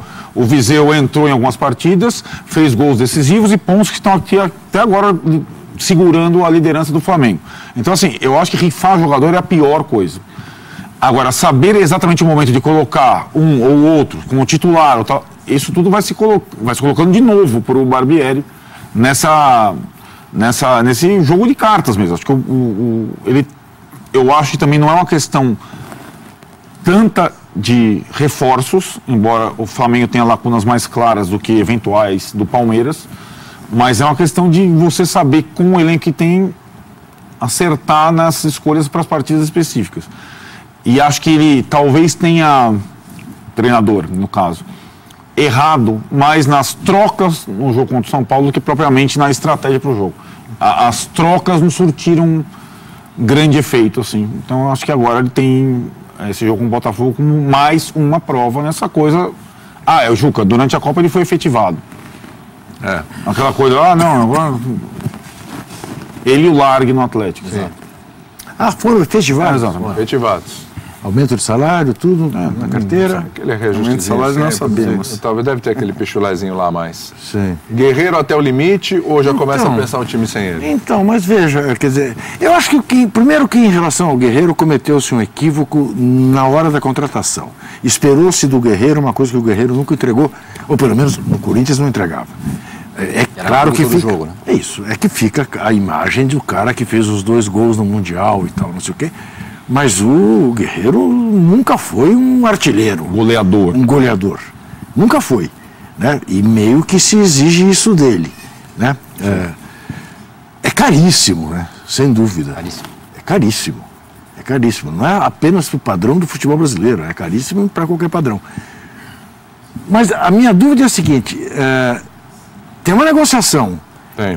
A expectativa de todos é de que ele mantenha esta pedida altíssima. Outra vai coisa. jogar onde? Não, e outra coisa. O Peru de volta, Não não? se sabe nem se ele vai ter condições de jogar. Legais. A gente não sabe ainda. Isso. Além disso. Mas isso... Tá muito surreal essa discussão sobre o Guerreiro, porque assim, já é surreal. Qualquer pedido dele nesse momento seria meio surreal, já que é um jogador que está, pra gente usar um termo que o torcedor brasileiro conhece bem, está jogando com efeito suspensivo.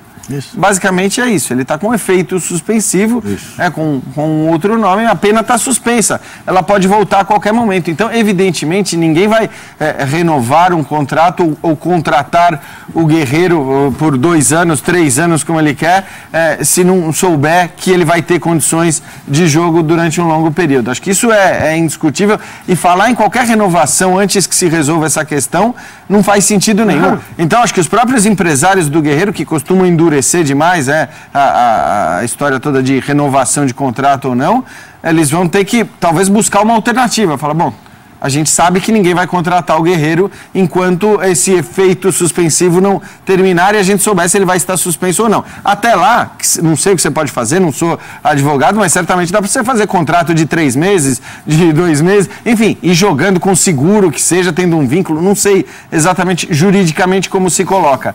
Mas o que para mim é muito claro é que nessa situação que o Guerreiro está, se de fato não for haver uma renovação, tirá-lo do time é mais fácil do que seria se ele fosse um jogador do Flamengo com um longo contrato de 1 ano ou 2 anos. Acho que a situação é, se ele faz uma outra partida fraca, porque foi muito fraca a partida dele muito ruim. Contra o Botafogo, como fez contra o São Paulo, você não tem que ter nem dúvida. Você vai pôr o Uribe, se vai pôr o Ceifador, se vai pôr os dois, eu não sei, mas obviamente você busca alternativa para um jogador que não tem rendido nada. Né? Bom, vamos para o intervalo. Próximo bloco, Neymar. E suas primeiras palavras após tudo que aconteceu na Copa do Mundo. Em pé. As primeiras palavras do Juca sobre isso aqui na mesa. Também. Lá ele falou bastante. Voltamos já.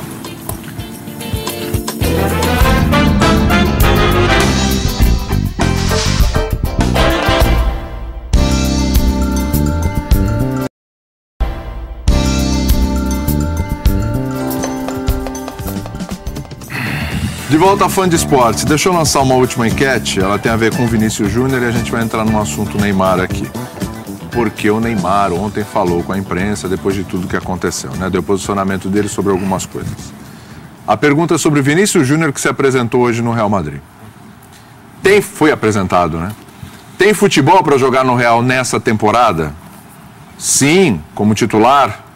Sim, mas como reserva ou não? Tá? Opções aí para você participar com a gente. Juca, depois de todos os memes, depois de toda a humilhação, depois de tudo que aconteceu, o Neymar ontem falou com a imprensa num evento do instituto dele. O Eduardo Afonso estava lá, toda a imprensa estava lá.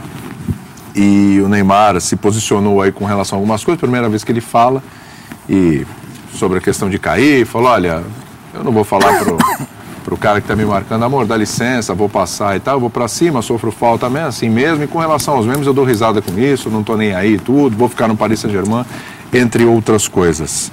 A gente cobrava um posicionamento do Neymar, né? Pelo menos ele falar, a liderança técnica que é. Isso. E falou sobre essas coisas. Te agradou ou te desagradou o que disse? Olha, eu achei uma bobagem. É. Achei uma coisa superficial, como ele é.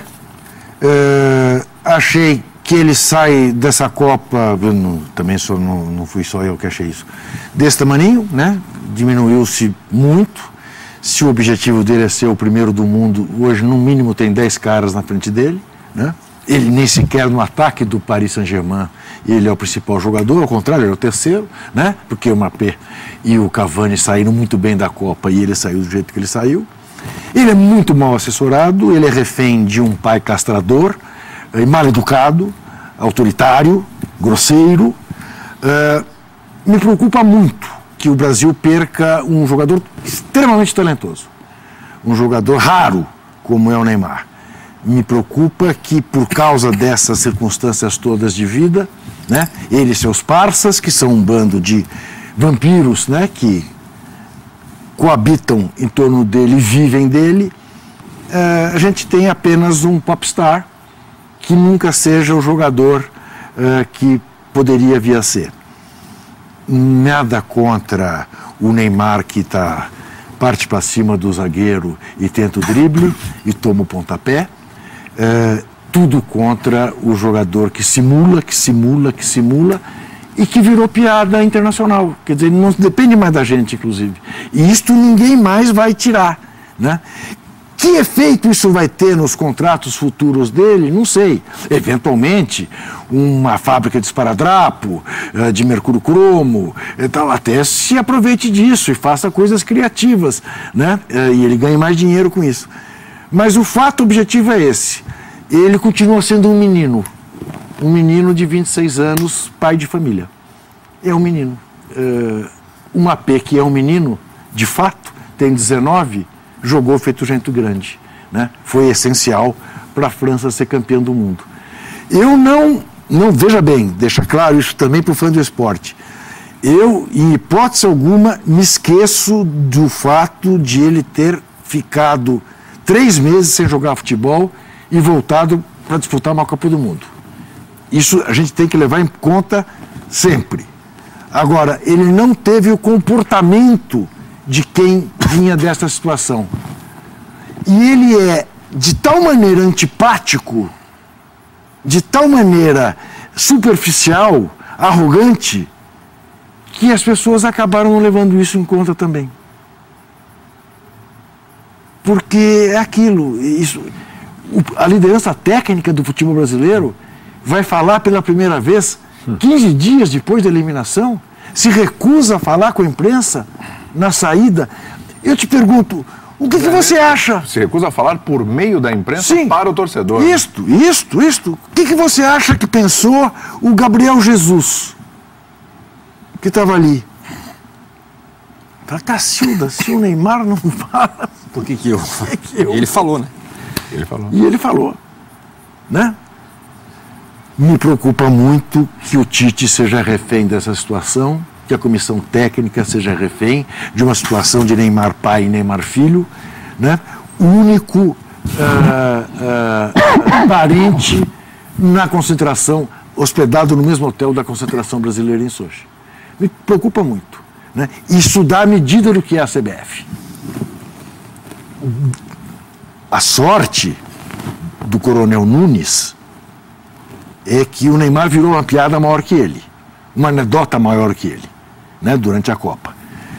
Mas lembremos, o Coronel Nunes foi posto lá pelo Marco Polo que não viaja, o mesmo que inventou o golpe caboclo, os mesmos que estavam lá com o secretário menor e permitiram a presença do pai dentro da concentração da seleção brasileira. Agora aí entra a comissão técnica também. Sem dúvida. Eu comecei a dizer que o Tite e sua comissão sejam reféns disto. Não sei nem ser refém. Acho que acho que é cúmplice. Cúmplice. É conivente. Completamente conivente. Mas acho que porque não tiveram autoridade, nesse aspecto é que são reféns, não tiveram autoridade para dizer não, aqui não. Então, mas será que não tem, Juca, do tamanho que tem o Tite hoje, do que ele significa? O Tite chegou na seleção... Não teve. Objetivamente não teve. Então deveria ter tido, porque claro que deveria ter tido. Chegou na seleção, claro. Um prédio da CBF. Claro aí, o cara quer salvar o Brasil, o Messias e tal. Aí na hora H, ele fala, não, tudo bem, o Neymar pode. Claro. Porque ficou um negócio que ele é o cara que vai dar jeito no Neymar, porque ele entende, porque ele fala. Não deu. Não deu. Mas não deu. Não exime um centímetro de culpa do Tite e da comissão técnica. Não deu. Esses caras tinham que falar, bom, aqui não, senão eu vou embora. Fica o pai do Neymar aí. Agora, é engraçado, né? Porque essa semana a gente teve uma matéria do El País, que é um jornal absolutamente respeitável e confiável, dando conta de que um dirigente do PSG disse que o pai do Neymar, o Neymar pai, falou, né, para esse dirigente que não, o Neymar fica em Paris e vai continuar em Paris, contanto que ele seja ainda o centro do projeto, que ele continue sendo a grande estrela do negócio e tudo mais. E muita gente duvidou, não, mas cadê o nome?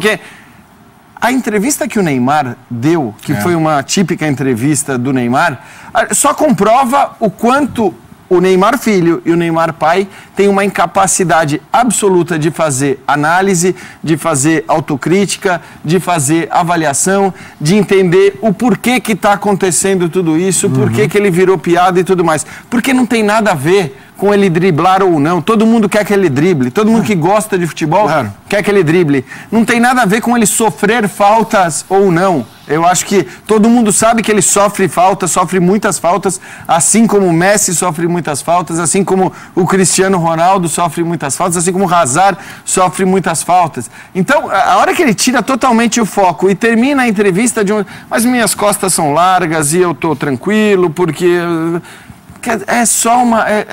É mais autocentrado do que qualquer outra coisa, é absolutamente incapaz de olhar para os lados. Eu acho muito triste, porque eu já vi que o Juca é menos esperançoso. Eu continuo achando que a gente pode sim ver o Neymar melhor jogador do mundo. Eu quero acreditar que dependendo do contexto, seja do PSG nessa temporada, seja no ano que vem ou no outro no Real Madrid, seja no clube onde for, a gente vai ver o Neymar jogando o máximo e o Neymar jogando o máximo pode chegar num nível absurdo. Eu continuo a achar que isso é possível, mas cada vez que a gente vê uma entrevista dele, uma entrevista do pai dele, acho que essa esperança ela vai morrendo um pouquinho. Porque essa esperança de um dia ver o Neymar ser o melhor jogador, passa por ele ser uma melhor pessoa em todos os aspectos, né? No aspecto global. E acho que os aprendizados... E a entrevista, de fato, para mim foi chocante, porque a gente também estava na expectativa, a gente também tem a esperança de que, finalmente, tem bata a cabeça na parede, acorde e se coloque para o mundo de uma forma diferente. Fale de uma forma diferente. Se expresse. Seja... Não, a mesma coisa. A mesma... Ele poderia ter falado de cabeça quente após a eliminação, poderia ter falado um dia de folga, poderia ter falado 15 dias depois de ter refletido, observado as coisas. É a mesma situação. Arnaldo, eu acho o seguinte, que o essencial aí que está posto é o seguinte. Ele se assumiu ou não como jogador de futebol. Não como popstar, não como cabelinho miojo, não, entendeu? Não com um brinco e tudo elegante ao lado da namorada. Aquilo não é uma entrevista de um jogador de futebol. Aquilo é uma entrevista de um ator que está ali dando uma festa num hotel requintado com finalidades louváveis, beneficentes e tal. Vamos lembrar, o Neymar nasce no mesmo lugar em que nasceu o Pelé. O Pelé nunca se recusou a falar para a imprensa, a assumir as particularidades dele, os seus erros e seus acertos. E sempre se comportou, enquanto esteve jogando futebol, como jogador de futebol. O Neymar não. O Neymar não. E aí ele fala via redes sociais, porque tem sei lá quantos milhões de seguidores. Então eu não preciso falar com mais ninguém, eu preciso falar com os caras que me seguem. Porque tem um bobo e podem que diz falar ele, por mim, né? Isso. Podem escrever por mim. Mas sabe o que eu acho, Juca? Ele só precisa falar por conta do que ele faz. Eu até comentava com o Arnaldo outro dia na redação, quando a gente viu a entrevista do Cristiano Ronaldo na sua apresentação à Juventus, eu falei, cara, que entrevista ótima.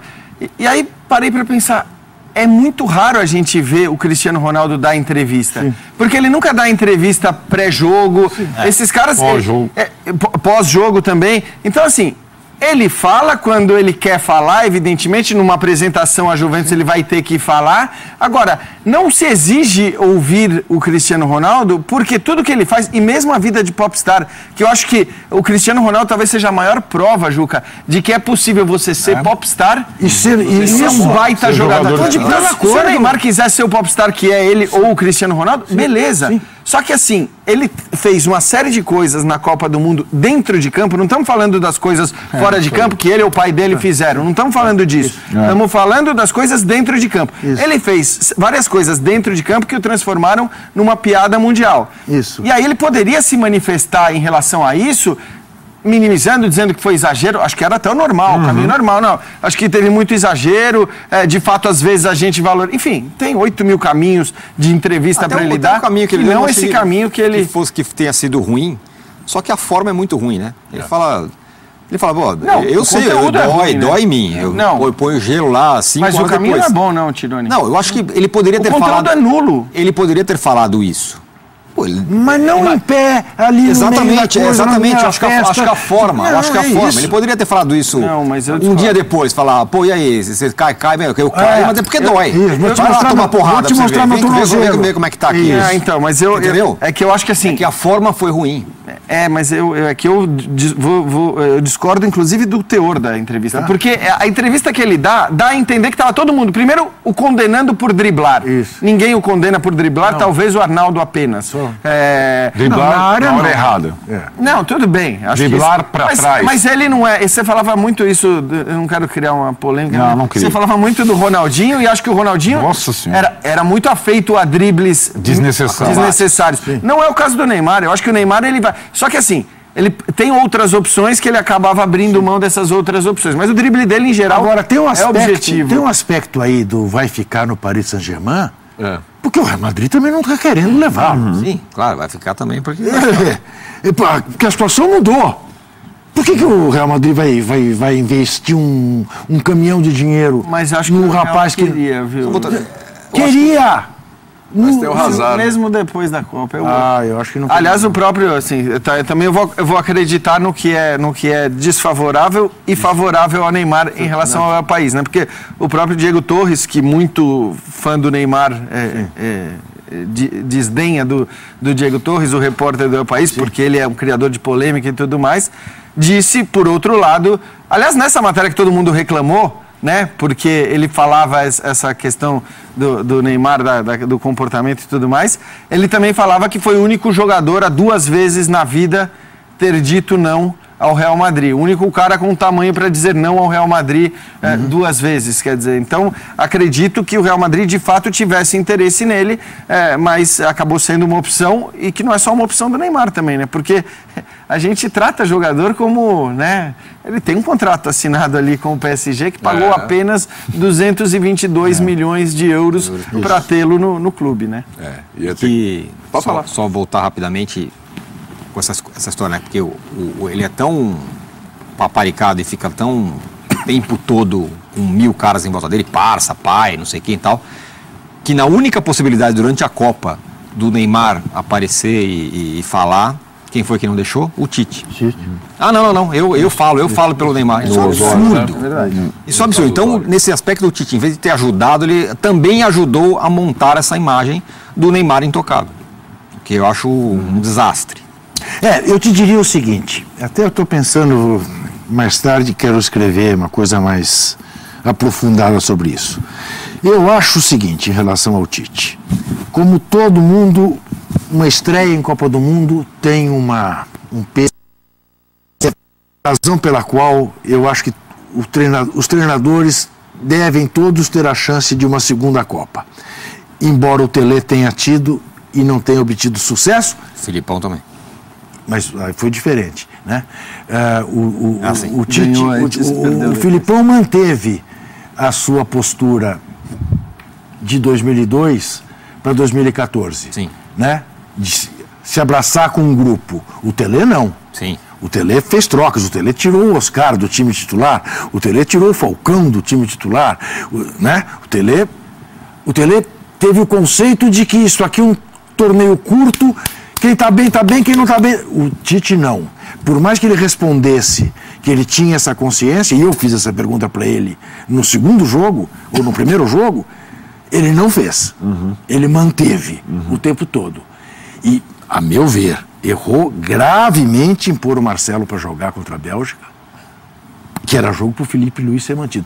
Podia até pensar no Marcelo jogando no meio de campo, jamais na lateral. E o Lukaku se serviu ali como quis. Mas é né? difícil. Eu sei. Conversava com o Casagrande hoje sobre isso. Ele dizia, como é que você tira? O Marcelo está bem, é um dos jogadores mais talentosos do mundo, e você diz, não vai jogar o Marcelo. É o melhor lateral esquerdo do mundo, indiscutivelmente. Mas vai mostrar... Depende se tiver um time. Periga entrar para a história do futebol brasileiro como jogador de clube e não de seleção. Já entrou. Ele e o Daniel Alves, diga-se de passagem. Sim. Ele e o Daniel, os dois, baitas laterais no Barcelona e no Real Madrid. Na seleção brasileira, vamos desculpar, não compare com o Cafu. Não estou falando nem de Leandro, o Carlos Alberto Torres ou o Djalma Santos. Mas isso acontece com muito jogador, né? Eu sei. Tipo, o Messi também vai acontecer, o jogador de clube e não de seleção. Eu sei, mas estou dizendo... Para quem diz que é o campo que determina, o Felipe Luiz tinha feito 2 belas partidas, não podia sair. Entrou numa fogueira danada, cumpriu, e era o jogo que o Brasil tinha que ter mais cuidado defensivo. Não teve. Era o jogo, porque os outros todos, o Brasil ia agredir. Sabia que a Bélgica agrediria. Eu vou repetir, está virando, acho que vocês devem ter baixado aí no regulamento que não pode falar da Copa, né? Não, a gente estava esperando você. Eu achei o resultado injusto para o Brasil. Tá? Estou convencido que o Gabriel Jesus sofreu um pênalti,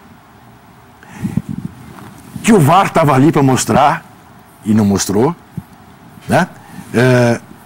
Mas não estou diminuindo a vitória da Bélgica. Não acho que o Brasil passaria pela França. O meu candidato ao título também era a França, mas eu tinha certeza que o Brasil ficaria entre os 4 e tinha time para ficar entre os 4. Não ficou. E o Tite cometeu erros graves sobre os quais ele precisa pensar para, inteligente que corrigir no próximo ciclo. Passa pelo Neymar. Né? E passa pelo Neymar. Passa pelo Neymar. Quer dizer, você vir de novo o pai do Neymar na concentração na seleção brasileira, será sinal de que realmente... Continua tudo do mesmo jeito. Continua tudo igual. Intervalo e a gente volta já.